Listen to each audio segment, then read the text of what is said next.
Hello दोस्तों, स्वागत है आपका हमारे यूट्यूब चैनल उत्तराखंड ज्ञान विद जीवन में।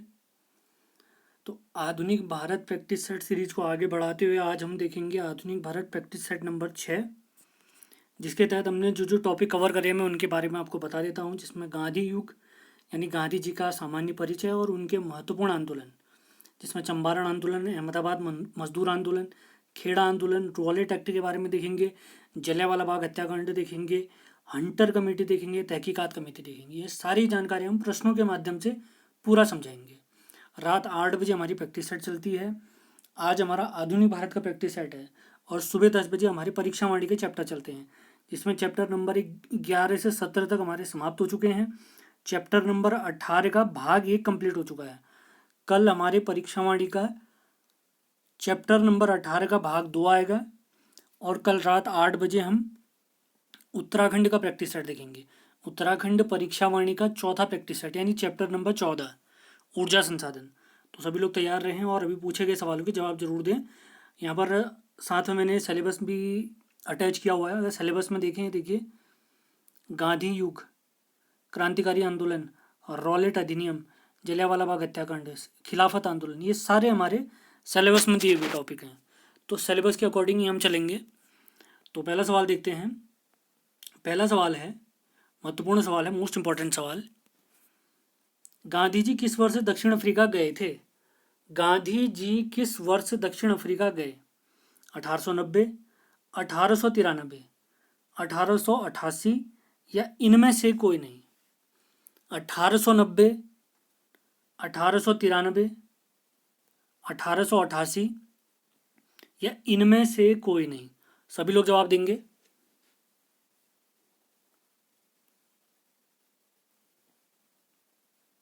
गांधी जी किस वर्ष दक्षिण अफ्रीका गए?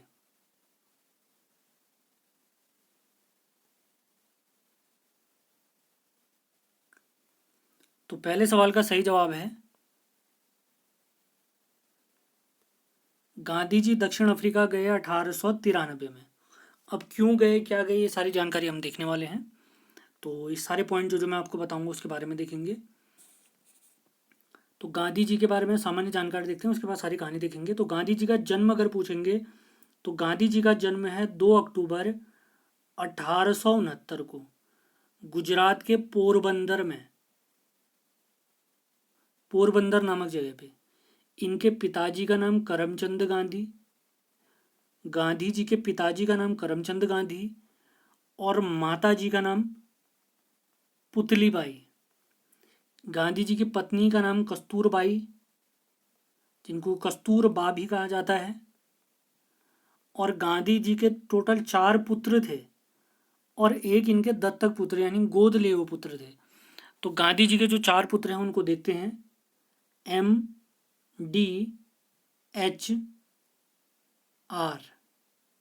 ये जो दूसरे नंबर पे हैं इनके नाम के आखिर में दास लगेगा, तो यहाँ पर भी दास लगेगा। और जो पहले और तीसरे हैं इनके नाम के आखिर में लाल लगेगा, तो M से हो गया मणिलाल। तो दूसरे नंबर पे दास तो देवदास, तीसरे नंबर पे हरिलाल, पहले और तीसरे में लाल, दूसरे और चौथे में दास, और चौथे नंबर पे आएंगे रामदास। ये एक तरीका है याद करने का और कोई नहीं। MDH के मसाले आते हैं, उसमें आर जोड़ दिया मैंने। M से मणिलाल, D से देवदास, H से हरिलाल और R से रामदास। और इनके एक 5वें पुत्र या दत्तक पुत्र या गोद लिए हुए पुत्र थे, जिनका नाम है जमुना लाल बजाज। जमुना लाल बजाज, ध्यान रखेंगे, सभी लोग ध्यान से लिखेंगे, जमुना लाल बजाज। अब गांधी जी ने वकालत भी करी थी। तो गांधी जी के पिताजी के एक मित्र थे, दादा, गांधी जी के पिताजी, पिताजी कौन है गांधी जी के? करमचंद गांधी। तो इनके मित्र थे दादा अब्दुल्ला जी, जो दक्षिण अफ्रीका में व्यापार करते थे। तो उनको व्यापार करते हुए किसी लीगल एडवाइज़र या कानूनी सहायता देने के लिए किसी व्यक्ति की आवश्यकता थी। तो वे अपने साथ 1893 में गांधी जी को कहाँ ले गए थे? दक्षिण अफ्रीका ले गए थे, दक्षिण अफ्रीका ले गए थे। और जब गांधी जी, एक बहुत प्रसिद्ध कांड है जिसके बाद गांधी जी को सत्याग्रह करने या लोगों के अधिकारों के लड़ने के लिए प्रेरित हुए थे गांधी जी। तो एक प्रसिद्ध कांड हुआ था मेरिट्सबर्ग कांड। मेरिट्सबर्ग कांड हुआ था हमारे गांधी जी के साथ दक्षिण अफ्रीका में। गांधी जी डरबन एक जगह है दक्षिण अफ्रीका में, डरबन से प्रिटोरिया की यात्रा कर रहे थे और फर्स्ट क्लास डब्बे में कर रहे थे। तो जैसे गांधी जी यात्रा कर रहे थे तो उसी समय एक अंग्रेज भी उस डब्बे में आ गया। तो उन्होंने देखा कि एक काला व्यक्ति फर्स्ट क्लास कोच में कैसे बैठा है, तो उसने तुरंत गांधी जी को बाहर फेंकवा दिया था। तो इसी वजह से गांधी जी को पता चला था कि एशिया लोगों के साथ या काले लोगों के साथ अंग्रेज कितना बुरा व्यवहार कर रहे हैं। तो ये चीज़ें ध्यान रखना है। तो एक सवाल पूछते हैं, गांधी जी ने सत्याग्रह का पहला प्रयोग कहाँ किया? तो गांधी जी ने सत्याग्रह का पहला प्रयोग दक्षिण अफ्रीका में किया। फिर भारत में भी किया था बाद में, वो भी देखेंगे हम। तो उम्मीद है आपको ये कहानी पूरी समझ में आई होगी। ज़रूर लिखें आप लोग, नोट्स ज़रूर बनाएं अपने बढ़िया से। अगले सवाल पे चलते हैं। दूसरा सवाल है, गांधी जी ने नटाल इंडियन कांग्रेस की स्थापना किस वर्ष की? गांधी जी ने नटाल इंडियन कांग्रेस किस वर्ष स्थापित की? 1894, 1904, 1906 या इनमें से कोई नहीं? 1894, 1904, सन 1900 या 1906। तीसरा ऑप्शन है 1906 और अंतिम ऑप्शन है इनमें से कोई नहीं। गांधी जी ने नटाल इंडियन कांग्रेस की स्थापना ये दक्षिण अफ्रीका में करी थी गांधी जी ने। तो सभी लोग सही जवाब देते रहेंगे। जिसको आंसर पता है वो ज़रूर आंसर दें।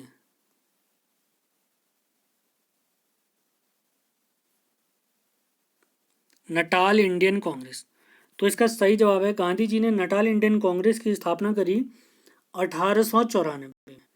1894 में कहाँ करी? दक्षिण अफ्रीका में। गांधी जी ने और भी बनाए या प्रमुख आश्रम जैसे बनाए थे दक्षिण अफ्रीका में। तो 1904 में हमारे गांधी जी ने दक्षिण अफ्रीका में फीनिक्स फार्म या फीनिक्स आश्रम की स्थापना करी। 1906 में हमारे गांधी जी ने दक्षिण अफ्रीका में टॉलस्टॉय फार्म या आश्रम की स्थापना करी। और ये टॉलस्टॉय फार्म बनाने में या आश्रम बनाने में गांधी जी की मदद करी थी एक व्यक्ति है, इंपॉर्टेंट है, पूछ सकते हैं, कालेन बाख। तो गांधी जी ने 1904 में फीनिक्स फार्म की स्थापना करी, 1906 में टॉलस्टॉय फार्म की स्थापना करी। और टॉलस्टॉय फार्म बनाने में गांधी जी की मदद करी थी कालेन बाख ने। और जो हमारा पूछा गया सवाल है, गांधी जी ने नटाल इंडियन कांग्रेस की स्थापना कब करी? वो करी 1894 में। अगले सवाल पे चलते हैं। तीसरा सवाल, गांधी जी ने सत्याग्रह आश्रम की स्थापना कब की, यानी किस वर्ष की? गांधी जी ने सत्याग्रह आश्रम की स्थापना कब की? गांधी जी ने सत्याग्रह आश्रम की स्थापना कब की? 25 मई 1915, 25 अप्रैल 1915, 25 जून 1915 या इनमें से कोई नहीं? 25 मई, 25 जून, 25 अप्रैल 1915 या इनमें से कोई नहीं? सभी लोग जवाब देते रहेंगे। या इनमें से कोई नहीं। गांधी जी ने सत्याग्रह आश्रम की स्थापना कब की?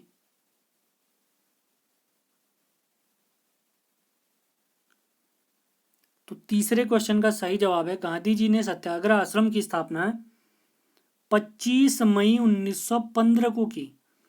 25 मई 1915। तो इसका पूरा बैकग्राउंड मैं आपको समझाता हूँ, बहुत ध्यान से आप सुनेंगे। गांधी जी ने दक्षिण अफ्रीका में बहुत सारे आंदोलन करे, तो ये बहुत सफल भी हुए थे। तो 9 जनवरी 1915 को हमारे गांधी जी भारत वापस आए और इसी वजह से हम 9 जनवरी को प्रवासी भारतीय दिवस भी मनाते हैं। अगला सवाल ये आता है, गांधी जी सबसे पहले किससे मिले थे या गांधी जी के गुरुजी कौन थे? तो गांधी जी के राजनीतिक गुरु हैं गोपाल कृष्ण गोखले जी।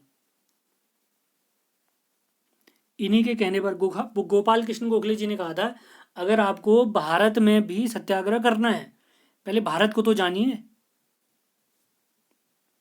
तो इसी वजह से गांधी जी ने पहले भारत भ्रमण किया था। भारत आते ही पूरे भारत की यात्रा पर गांधी जी गए थे। किन के कहने पर? अपने राजनीतिक गुरु गोपाल कृष्ण गोखले जी के कहने पर।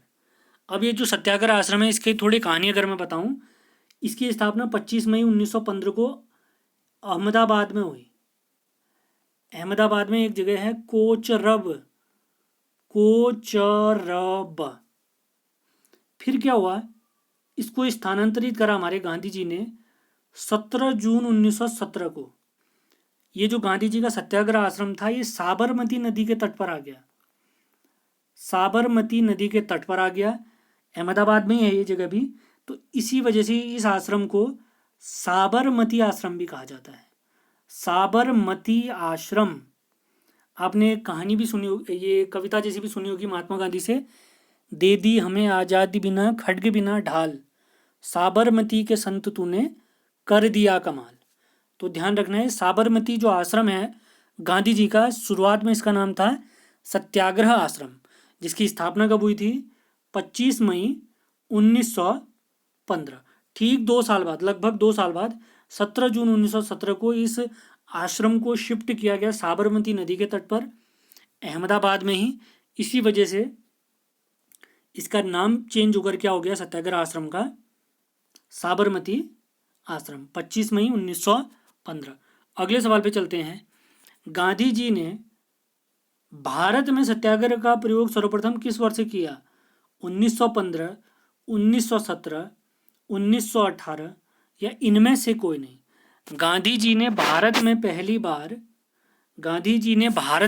बार सत्याग्रह का प्रयोग किस वर्ष किया, 1915, 1917, 1918 या इनमें से कोई नहीं।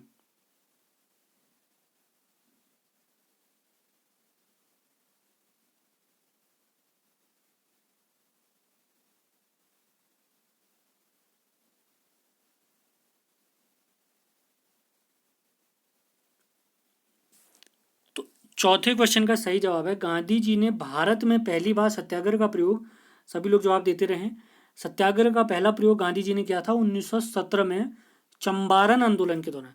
चंपारण आंदोलन के दौरान। अब इसके बारे में थोड़ी जानकारी देख लेते हैं। गांधी जी के कुछ अन्य जो इनके आंदोलन थे उसके बारे में देखेंगे। तो 1917 में गांधी जी ने पहली बार भारत में एक कोई आंदोलन किया, तो वो था चंपारण आंदोलन।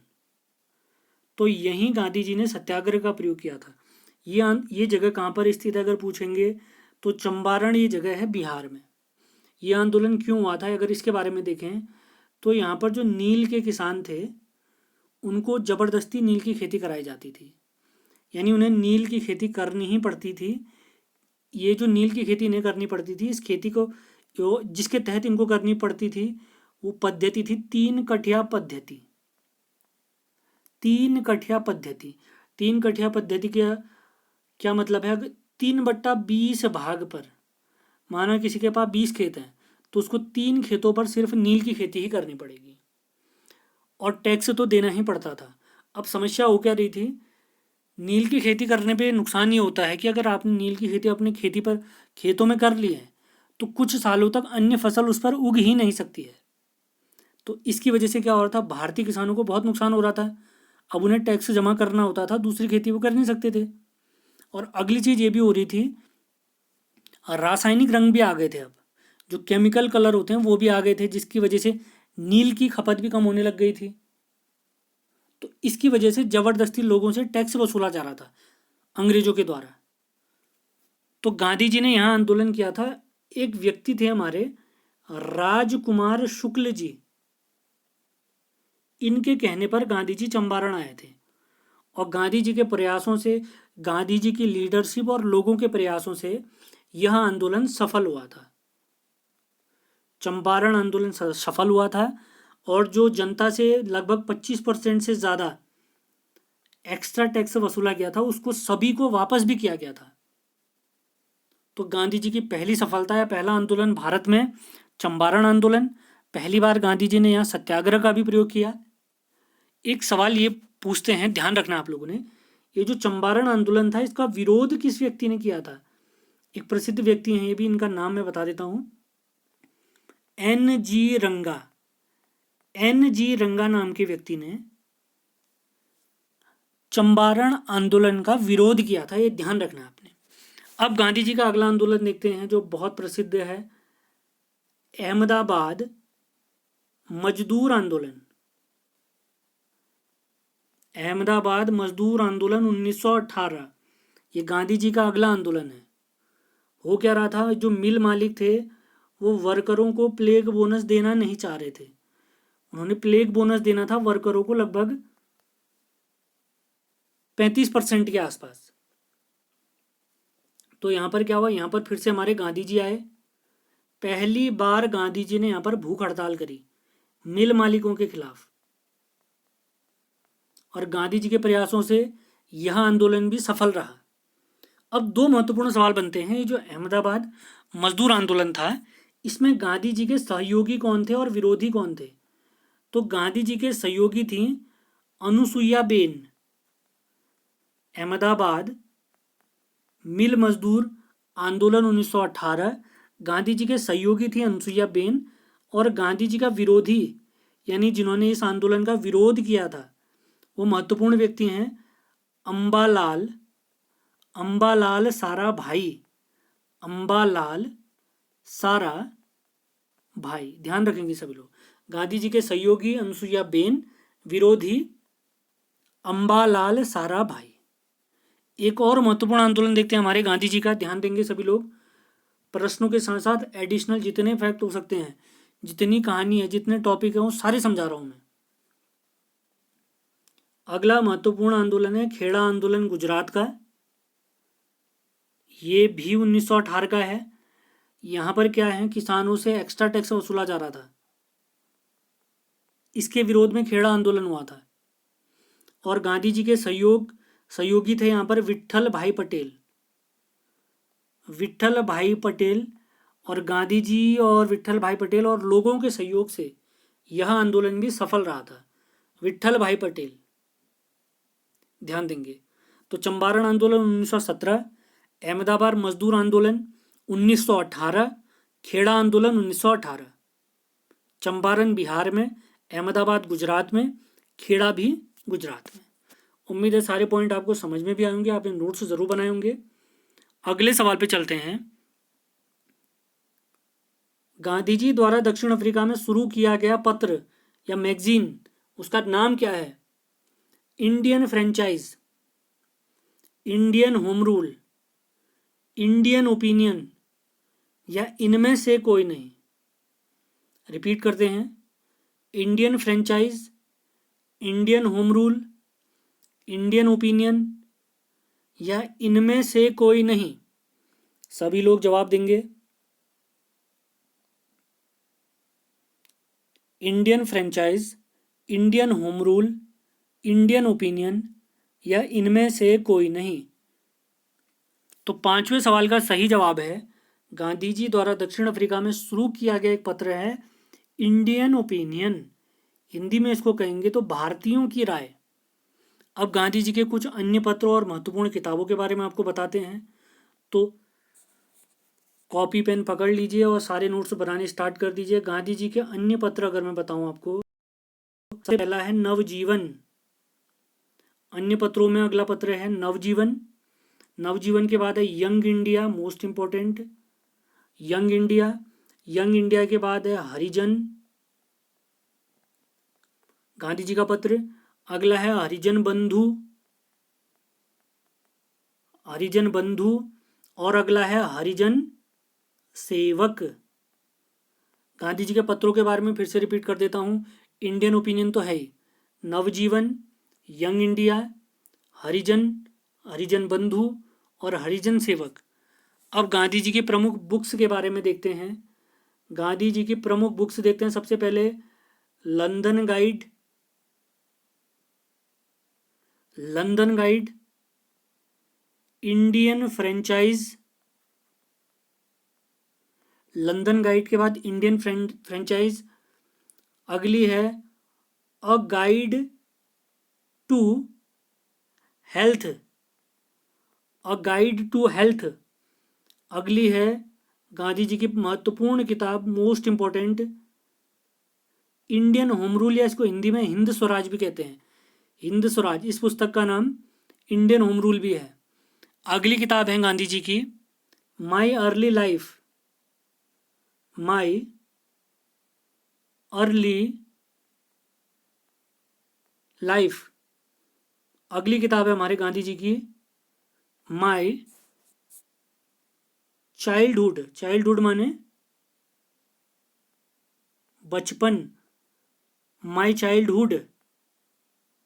अगली किताब है हमारे गांधी जी की बहुत महत्वपूर्ण, गांधी युग के अधीन हम ये सारे टॉपिक पढ़ रहे हैं। अगली इनकी किताब है सर्वोदय। अगली हमारे गांधी जी की किताब है story of Satyagrahi, story of Satyagrahi, story of Satyagrahi. और अंतिम किताब एक और लिख लेते हैं, song from the prison, song from the prison, song from the prison. नाम रिपीट कर देते हैं, London guide, Indian franchise, a guide to health, Hind Swaraj जिसको इंडियन होम रूल भी कहा गया है, my early life, my childhood, Sarvodaya, story of Satyagrahi, और अगली किताब है सॉन्ग फ्रॉम द प्रिजन। उम्मीद है आपने सारे पॉइंट नोट जरूर करे होंगे। अगले सवाल पे चलते हैं। छठा सवाल है हमारा, गांधी जी को महात्मा की उपाधि किसने दी? रविन्द्रनाथ टैगोर जी, सरदार पटेल जी, नेताजी सुभाष चंद्र बोस जी, या इनमें से कोई नहीं? रविंद्रनाथ टैगोर जी, सरदार पटेल जी, नेताजी, या इनमें से कोई नहीं?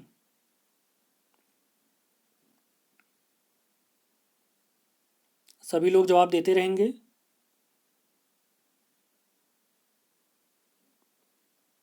गांधी जी को महात्मा की उपाधि, छठा सवाल, सभी लोग जवाब देते रहेंगे, आंसर देते रहिए, और जितने भी फैक्ट एक्स्ट्रा बता रहा हूँ उनको लिखते रहिए। सेशन पसंद आए तो उसको लाइक शेयर भी करते रहें।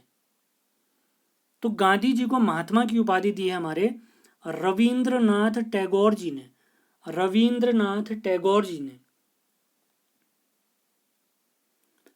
1917 में गांधी जी का हमने एक आंदोलन देखा था, चंपारण आंदोलन।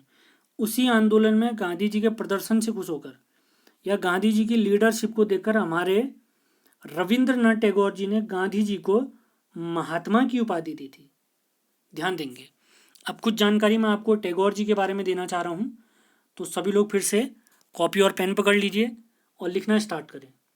इनके पिताजी का नाम है, हमारे टैगोर जी के पिताजी का नाम है देवेंद्र नाथ टैगोर। इनकी माता जी का नाम है शारदा देवी। टैगोर जी की माता जी का नाम है शारदा देवी। 1913 में हमारे टैगोर जी को नोबेल पुरस्कार प्राप्त हुआ है, जो भारत का तो फर्स्ट है ही है, एशिया महाद्वीप का भी पहला नोबेल पुरस्कार है। तो हमारे जब रविंद्रनाथ टैगोर जी को 1913 में नोबेल पुरस्कार प्राप्त हुआ, तो इनको साहित्य, साहित्य यानी लिटरेचर के फील्ड में प्राप्त हुआ, लिटरेचर के फील्ड में। ध्यान देंगे। हमारा जो नेशनल एंथम है, क्या है हमारा नेशनल एंथम? जन गण मन, नेशनल एंथम, राष्ट्रगान। इसके राइटर हमारे टैगोर जी ही हैं। आमार सोनार बांग्ला, आमार सोनार बांग्ला, जब बंगाल विभाजन हुआ था 16 अक्टूबर 1905 को, उसी के दौरान इन्होंने ये लिखा था आमार सोनार बांग्ला। और यही आमार सोनार बांग्ला बांग्लादेश का वर्तमान में राष्ट्रीय गीत है। ये ध्यान देंगे आप लोग। National song, national song. इन्होंने शांति निकेतन की स्थापना करी थी, शांति निकेतन की स्थापना करी थी। और इन्होंने ही विश्व भारती विश्वविद्यालय की स्थापना करी थी। विश्व भारती विश्वविद्यालय की स्थापना 1921 में हमारे टैगोर जी ने करी थी। 1913 में जब इनको नोबेल पुरस्कार प्राप्त हुआ था तो अंग्रेजों ने इनको 1913 में सर की उपाधि दी। अब ये सर की उपाधि इन्होंने कब लौटाई, क्यों लौटाई, इसकी कहानी हम आगे देखने वाले हैं। तो उम्मीद है आपने सारे पॉइंट जरूर नोट करे होंगे। पिताजी का नाम देवेंद्रनाथ टैगोर, माताजी का नाम शारदा देवी। 1913 में इनको नोबेल प्राप्त हुआ साहित्य के फील्ड में। और जनगण मन हमारा इन्होंने ही लिखा है। राष्ट्र जो हमारा राष्ट्रगान है, आमार सोनार बांग्ला, इन्होंने ही लिखा है। शांति निकेतन स्कूल इन्हीं का है। विश्व भारती विश्वविद्यालय इन्हीं का है। तो सारे पॉइंट आपने ध्यान रखने हैं। और 1913 में ही इनको सर की उपाधि भी प्राप्त हुई थी। तो छठे सवाल, गांधी जी को महात्मा की उपाधि दी थी रविन्द्रनाथ टैगोर जी ने। रॉलेट समिति किस वर्ष बनी थी? अगला सवाल, रॉलेट समिति किस वर्ष बनी थी? 1917, 1918, 1919 या इनमें से कोई नहीं। कंप्लीट डिटेल बताई जाएगी आपको, ये क्यों बनी थी, कब बनी, कब इसकी रिपोर्ट आई, कब ये लागू हुआ, इसमें क्या क्या जानकारियाँ दी गई थी, कौन कौन से नए कानून बनाए गए थे, वो सारी डिटेल आपको बताई जाएगी। लगातार देखते रहिए, ध्यान देते रहिए। सबसे पहले तो आंसर दीजिए, रॉलेट समिति किस वर्ष बनी? 1917, 1918, 1919 या इनमें से कोई नहीं। इनमें से कोई नहीं। रॉलेट समिति किस वर्ष बनी? रॉलेट समिति किस वर्ष बनी? तो सातवें सवाल का सही जवाब है रॉलेट समिति बनी 1917 में। अब ये क्यों बनी थी, अगर इसके बारे में थोड़ी जानकारी आपको दे दें। सभी लोग सारे नोट बनाएंगे जितनी चीजें मैं बता रहा हूँ। विश्व युद्ध चला था पहला वाला 1914 से 18 के बीच में। तो इस विश्व युद्ध के फायदा भारतीय भी उठा रहे थे। कैसे उठा रहे थे? उन्होंने देखा अंग्रेज सेना तो कहाँ विश्व युद्ध लड़ने में बिजी है, तो उसका फायदा उठाते हुए हमें भी क्रांतिकारी घटनाएं करनी चाहिए। अपने देश में क्रांति करनी चाहिए हमें भी। तो हमारे देश में जो भी क्रांतिकारी घटनाएं हो रही थी उन पर नजर रखने के लिए कौन सी समिति बनी? रॉलेट समिति बनी। किस वर्ष बनी? 1917 में बनी। इस समिति का अध्यक्ष कौन था? Sydney Rowlatt. सिडनी और रॉलेट, रॉलेट समिति का अध्यक्ष था सिडनी रॉलेट। इस समिति ने अपनी रिपोर्ट कब दी? रिपोर्ट जिसको हिंदी में प्रतिवेदन भी कहते हैं। तो रॉलेट समिति ने अपनी जो रिपोर्ट थी ये दी 15 अप्रैल 1918 को। और ये रिपोर्ट लागू कब हुई? और ये रिपोर्ट लागू हुई हमारी 18 मार्च 1919 में। अब इसमें विरोध क्यों कर रहे थे हम भारतीय इसका? ये जो रॉलेट एक्ट आया था, जैसे ही ये इसकी सिफारिशें लागू हुई तो रॉलेट एक्ट बन गया, जिसको हमने काला कानून भी कहा था। अब इसमें होता क्या था? शक के आधार पर किसी को भी गिरफ्तार कर लिया जाता था। और इसमें क्या होता था? इसको बिना वकील, बिना अपील और बिना दलील वाला कानून भी कहा गया। तुम्हारी कहीं कोई सुनवाई नहीं होगी। अगर आप पर शक है कि आपने क्रांतिकारी घटनाएं करी हैं तो तुरंत गिरफ्तार कर लिया जाएगा और कभी छोड़ा भी नहीं जाएगा आपको। तो इसी वजह से इसका विरोध भी होता था। तो ध्यान देंगे आप लोग। अब इसी एक्ट के विरोध में, रॉलेट एक्ट के विरोध में हमारे गांधी जी भी आ गए। तो 6 अप्रैल 1919 को गांधी जी ने देशव्यापी आंदोलन घोषित कर दिया। 6 अप्रैल 1919 को गांधी जी ने देशव्यापी आंदोलन घोषित कर दिया। अब इस आंदोलन के तहत उन्होंने एक सभा भी बना दी जिसको कहा गया सत्याग्रह सभा कहा गया। लेकिन बाद में जब गांधी जी आंदोलन कर रहे थे तो उनको गिरफ्तार कर दिया गया था। अब उसके बाद क्या घटनाक्रम हुआ था वो अगले सवालों में हम देखने वाले हैं। अब ये रॉलेट एक्ट आ चुका है। अब इसके बाद क्या क्या घटनाक्रम हुआ वो सारी चीजें हम देखने वाले हैं। अगला सवाल है 8वां सवाल, माइकल ओ डायर की हत्या किस वर्ष हुई? 1938, 1939, 1940 या इनमें से कोई नहीं। माइकल ओ डायर की हत्या किस वर्ष हुई? 1938, 1939, 1940 या इनमें से कोई नहीं? इनमें से कोई नहीं। Michael O Dyer.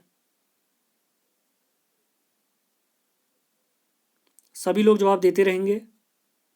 Keep answering. Michael O'Dwyer की हत्या 1938, 1939, 1940 या इनमें से कोई नहीं? तो माइकल ओ डायर की हत्या हुई थी, ये ध्यान देंगे आप लोग, मार्च 1940 में। मार्च 1940 में। ये ओ डायर कौन था, क्या था, किसने इनकी हत्या करी?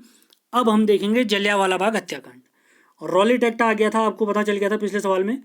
तो रॉलेट एक्ट के विरोध में ही अमृतसर में एक जगह है जलियांवाला बाग। जलियांवाला बाग।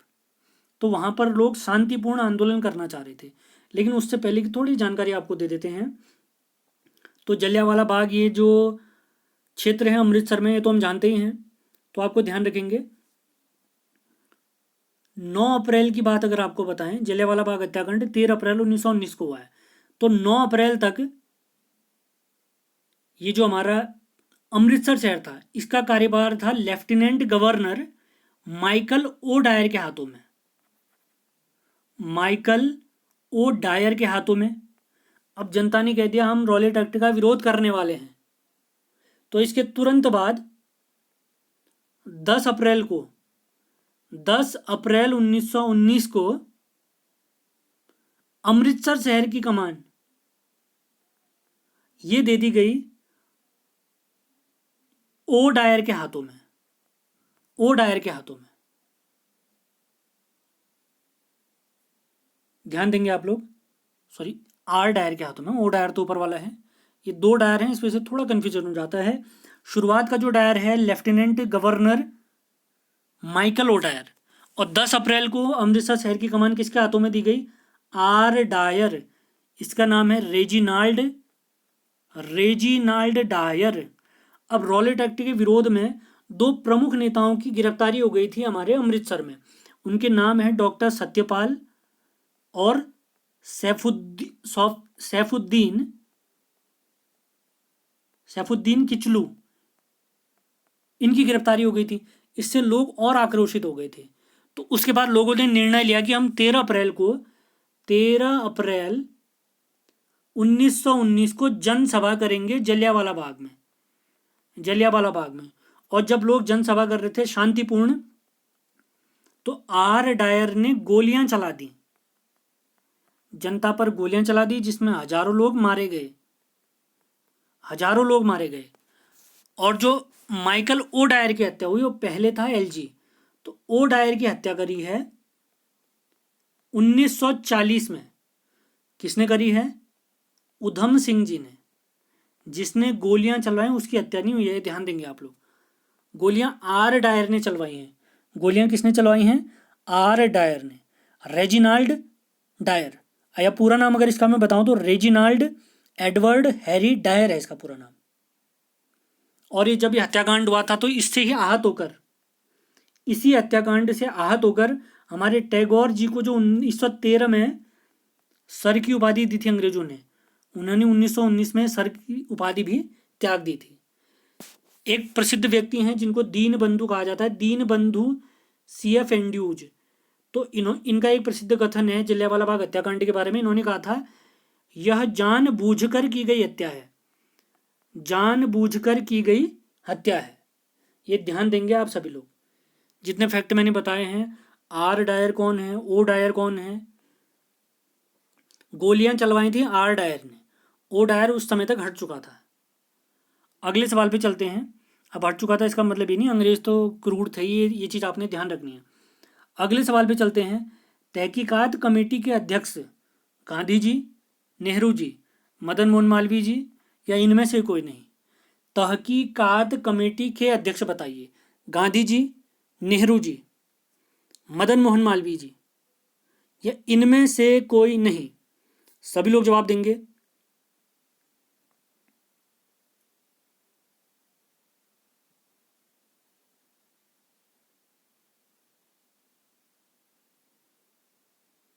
तहकीकात कमेटी के अध्यक्ष थे तहकीकात 9वीं सवाल का सही जवाब है तहकीकात कमेटी के अध्यक्ष थे हमारे मदन मोहन मालवीय जी। तो आप लोग को अगर मैं बताऊं, रॉलेट एक्ट आया, उसके विरोध में जलियांवाला बाग हत्याकांड हुआ। तो जलियांवाला बाग हत्याकांड की जांच के लिए ही सरकार ने तो एक कमेटी बनाई थी, हंटर कमेटी। तो कांग्रेस ने भी एक कमेटी बनाई थी, तहकीकात कमेटी बनाई थी कांग्रेस ने। ये कमेटी कब बनी थी? 1919 में बनी थी, जिसके अध्यक्ष कौन थे? हमारे मदन मोहन मालवीय जी। और जो हमारी तहकीकात कमेटी बनी थी, इसके अन्य सदस्य कौन थे? हमारे गांधी जी इसके सदस्य थे, मोतीलाल नेहरू जी इसके सदस्य थे, मोतीलाल नेहरू जी थे, चित्तरंजन दास जी थे, सी आर दास जी इसके सदस्य थे। अगले इसके सदस्य थे पुपुल जयकर तहकीकात समिति के अध्यक्ष भी थे। अब ये जो हमारी तहकीकात कमेटी बनाई थी कांग्रेस ने, इनकी क्या मांग थी? इन्होंने कहा कि जितने भी लोग मरे हैं इनके परिवारों को आर्थिक सहायता दी जाए, सरकार उनकी मदद करे। और गांधी जी ने कहा था अगर सरकार हमारी बातें नहीं मानेगी तहकीकात कमेटी के दौरान, तो गांधी जी ने कहा था हम असहयोग आंदोलन चलाएंगे, देश भर में अंग्रेजों के खिलाफ हम असहयोग आंदोलन चलाएंगे। तो ध्यान देंगे आप लोग, कहानी सीरियल वाइज जोड़ते हुए चलिए, आपको सारी चीज़ें याद हो जाएंगी। सबसे पहले रॉलेट एक्ट था, उसके विरोध में जलियांवाला बाग हत्याकांड हुआ। जलियांवाला बाग हत्याकांड के लिए एक हंटर कमेटी बनी, एक तहकीकात कमेटी बनी। तहकीकात कमेटी कांग्रेस की थी और हंटर कमेटी अंग्रेजों की थी। इसमें कुछ भारतीय भी थे, इसके बारे में भी देखते हैं। एक और कमेटी बनी थी हंटर कमेटी। हंटर कमेटी का गठन कब हुआ? 1919 में हुआ। क्यों हुआ? जलियांवाला बाग हत्याकांड की तहकीकात करने के लिए या उसकी रिपोर्ट देने के लिए, उसकी जांच करने के लिए हंटर कमेटी बनी थी। और इसके जो हंटर कमेटी थी, इसके 5 सदस्य थे अंग्रेज और 3 सदस्य थे भारतीय।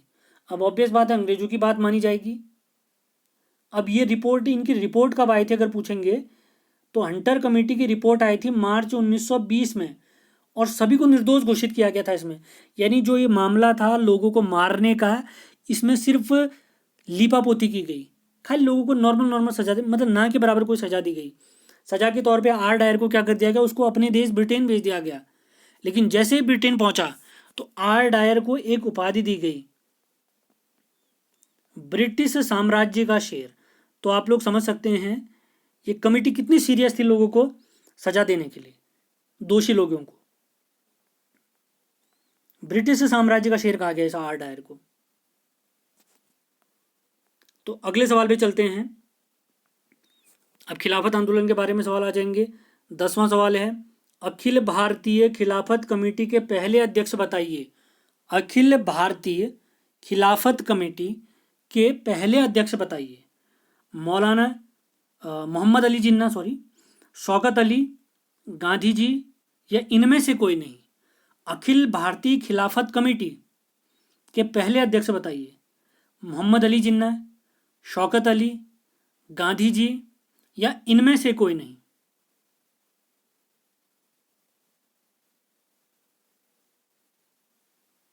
अखिल भारतीय खिलाफत कमेटी के पहले अध्यक्ष। तो सभी लोग जवाब देते रहेंगे जिनको आंसर पता है। तो इस क्वेश्चन का सही जवाब है अखिल भारतीय खिलाफत कमेटी के पहले अध्यक्ष थे हमारे गांधी जी। गांधी जी हमारे पहले अध्यक्ष थे। अब खिलाफत आंदोलन क्यों हुआ था? तो पिछले वीडियो में आपको मैं बता चुका हूँ, वर्ल्ड वॉर 1 हुआ था। कब से कब तक?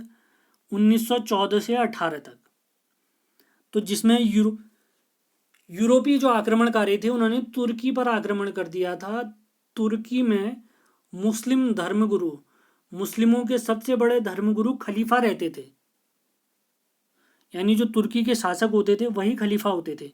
वहां अंग्रेजों ने आक्रमण कर दिया था पहले विश्व युद्ध के दौरान, और उनकी सारी शक्तियां समाप्त कर दी थी। इसलिए हम इसकी वजह से हमारा पूरा मुस्लिम वर्ल्ड या हमारे भारत का पूरा मुस्लिम समाज अंग्रेजों के खिलाफ हो गया था। तुर्की का जो राजा था या उनका शासक था, उनको जबरदस्ती वर्ल्ड वॉर 1 के दौरान सेवर्स की संधि करने के लिए मजबूर किया गया। तो अब इससे हुआ क्या? मुस्लिमों की क्या हो गई? धार्मिक भावनाएं आहत हो गई। तो इसी के खिलाफ खिलाफत आंदोलन स्टार्ट हुआ था। 1919 से 1922 के बीच चला था यह आंदोलन, खिलाफत आंदोलन। तो नवंबर, मैं आपको बताता हूँ, 1919 में अखिल भारतीय खिलाफत कमेटी का सम्मेलन हुआ था, जिसके अध्यक्ष हमारे कौन बने थे? जिसके अध्यक्ष बने थे हमारे गांधी जी बने थे, ये ध्यान देंगे। और जो खिलाफत आंदोलन था भारत में, इसके प्रमुख नेता अगर मैं बताऊं तो इसके प्रमुख नेता हैं मौलाना मोहम्मद अली। देखिए मोहम्मद अली जिन्ना नहीं है, ये अली अलग है, ये खाली मोहम्मद अली हैं बस। उसके बाद हैं शौकत अली जी, ये भी खिलाफत आंदोलन के प्रमुख नेता थे, शौकत अली। अगले हमारे मौलाना अबुल कलाम आज़ाद जी, अबुल कलाम आज़ाद जी। अगले सैफुद्दीन किचलू, याद करिए जलियांवाला बाग हत्याकांड से पहले इनको गिरफ्तार किया गया था। सैफुद्दीन किचलू, खान अब्दुल गफ्फार खान, जिनको सीमांत गांधी भी कहते हैं, ये इस आंदोलन के प्रमुख नेता थे, खान अब्दुल गफ्फार खान, ये ध्यान देंगे। उम्मीद है आपको ये सारे पॉइंट जरूर समझ में आए होंगे। तो अगले सवाल पे चलते हैं। गांधी जी को बापू की उपाधि किसने दी? गांधी जी को बापू की उपाधि किसने दी? गांधी जी को बापू की उपाधि, सभी लोग जवाब देंगे, गांधी जी को बापू की उपाधि किसने दी? नेताजी, नेहरू जी, तिलक जी, या हम इनमें से कोई नहीं। गांधी जी को बापू की उपाधि किसने दी? नेताजी, नेहरू जी, तिलक जी, या इनमें से कोई नहीं? इनमें से कोई नहीं। सभी लोग जवाब देते रहेंगे। इस सवाल में हम गांधी जी को प्राप्त जितनी भी उपाधि हैं उनके बारे में सारी डिटेल देख लेंगे। तो गांधी जी को बापू की उपाधि दी हमारे नेहरू जी ने। तो नेताजी ने क्या उपाधि दी? नेताजी ने गांधी जी को राष्ट्रपिता कहा था, राष्ट्रपिता कहा था। गांधी जी को भर्ती करने वाला सार्जेंट भी कहा अंग्रेजों ने, भर्ती करने वाला सार्जेंट। अब ये क्यों कहा गया गांधी जी को? अगर मैं आपको बताऊं, विश्व युद्ध 1914 से 18 के बीच जब चला था, तो अंग्रेजों ने गांधी जी से आग्रह किया था कि आप भारतीयों को प्रेरित कीजिए कि हमारी तरफ से युद्ध लड़ें, और इसके लिए अगर जैसे ही भारतीय हमारे लिए युद्ध लड़ेंगे तो हम आपकी आज़ादी भी दे सकते हैं आपको। तो गांधी जी अंग्रेजों के बहकावे में आ गए थे उस समय पे, लेकिन गांधी जी समझ गए थे अंग्रेजों की चाल को बाद में।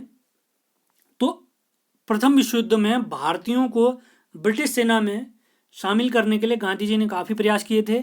इसी वजह से अंग्रेजों ने गांधी जी को भर्ती करने वाला सार्जेंट भी कहा। अब गांधी जी की कुछ अन्य उपाधियां देखें, जैसे दक्षिण अफ्रीका में गांधी जी को कर्मवीर, कुली बैरिस्टर कहा गया। अगला गांधी जी को भंगी शिरोमणि भी कहा गया हमारे दक्षिण अफ्रीका में, भंगी शिरोमणि। ये गांधी जी की जितनी उपाधियां, ध्यान रखें सभी लोग। गांधी जी को राष्ट्रपिता सुभाष चंद्र बोस जी ने कहा था, बापू हमारे जवाहरलाल नेहरू ने कहा था, और द्वितीय गोलमेज सम्मेलन के समय ब्रिटेन के प्रधानमंत्री ने गांधी जी को अर्धनग्न फकीर भी कहा था, अर्धनग्न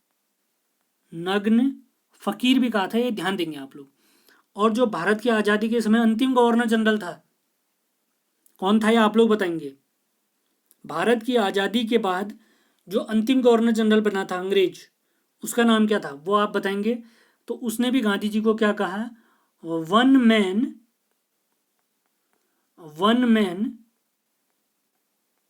बाउंड्री फोर्स कहा उसने, वन मैन बाउंड्री फोर्स। तो उम्मीद है आपको हमारा प्रयास पसंद आ रहा होगा। पसंद आ रहा है तो उसको शेयर करना है, पसंद आता है तभी शेयर करें। देखिए मैं लगातार टॉपिक कराते कराते 15 से 16 टॉपिक हमारे आधुनिक भारत के कंप्लीट हो चुके हैं। तो लगातार पढ़ते रहिए, खुद भी स्टडी करिए, नोट्स बनाइए, आपका आधुनिक भारत ऐसे ही खत्म हो जाएगा। जैसे आधुनिक भारत के लगभग ऑलमोस्ट सारे सिलेबस हमारा निपट जाएगा, तो उसके बाद कोई अन्य सब्जेक्ट ऐसे ही पकड़ेंगे हम। तो एक बार जल्दी से सारे प्रश्नों के मैं आपको आंसर बता देता हूँ। पहला सवाल है, गांधी जी किस वर्ष दक्षिण अफ्रीका गए? दादा अब्दुल्ला के साथ 1893 में गए। दूसरा सवाल, गांधी जी ने Natal Indian Congress, Natal Africa में एक जगह है तो इसी वजह से नटाल इंडियन कांग्रेस का नाम। तो गांधी जी ने नटाल इंडियन कांग्रेस की स्थापना 1894 में करी। फिनिक्स फॉर्म भी करा था, आपको पता होगा। टॉलस्टॉय फॉर्म भी करा था, वो बता चुका हूँ मैं। अगला सवाल है गांधी जी ने सत्याग्रह आश्रम की स्थापना कब करी? तो ये करी 25 मई 1915 को। अगले सवाल पे चलते हैं। गांधी जी ने भारत में सत्याग्रह का प्रथम प्रयोग किस वर्ष किया? 1917 में चंपारण आंदोलन के दौरान। सबसे पहले वैसे गांधी जी ने दक्षिण अफ्रीका में करा, भारत में कहेंगे तो 1917 में। गांधी जी द्वारा दक्षिण अफ्रीका में शुरू किया गया पत्र ये था इंडियन ओपिनियन। ये इंडियन फ्रेंचाइज और इंडियन होम रूल ये तो इनकी किताबें हैं।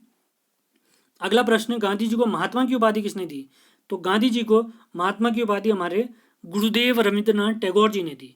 अगला सवाल, 7वां सवाल, रॉलेट समिति किस वर्ष बनी? 1917 में बनी। इसकी रिपोर्ट 1918 में आई।